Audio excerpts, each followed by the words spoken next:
അംബേദ്കർ നഗര വികസന പദ്ധതിയിൽ ഉൾപ്പെടുത്തി കോടാലിപ്പാറ ഉന്നതിയിൽ നിർമ്മിക്കുന്ന വിവിധ വികസന പദ്ധതികൾ സമയബന്ധിതമായി പൂർത്തിയാക്കുമെന്ന് ജലവിഭവ വകുപ്പ് മന്ത്രി റോഷി അഗസ്റ്റിൻ പറഞ്ഞു. കഞ്ചാർ സ്വരാജ കോടാലിപ്പാറ ഉന്നതി കമ്മ്യൂണിറ്റി ഹാളിൽ നടന്ന വിവിധ വികസന പദ്ധതികളുടെ നിർമ്മാണോദ്ഘാടനം നിർവഹിക്കുകയായിരുന്നു അദ്ദേഹം.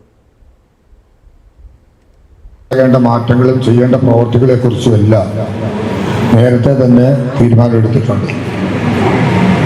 അപ്പം അങ്ങനെ ഈ ഗ്രാമത്തിൻ്റെ ഈ ഉന്നതിയുടെ വളർച്ചയിൽ സമഗ്രമായ മാറ്റങ്ങളൊക്കെ നിദാനമാകുന്ന കുറച്ചേറെ പ്രവർത്തികൾ ചെയ്യുമ്പോൾ നമുക്ക് കുറേ സൗകര്യങ്ങൾ വർദ്ധിച്ചു വരും.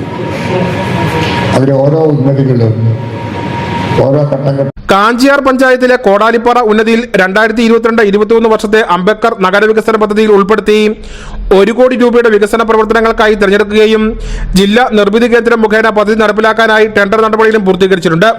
Community hall maintenance, വൈദ്യുതീകരണം, toilet maintenance, ഓട നിർമ്മാണം, ഭവന പുനരുദ്ധാരണം, റോഡ് നിർമ്മാണം തുടങ്ങിയ പദ്ധതികളാണ് ഉന്നതി നടപ്പിലാക്കുന്നത്.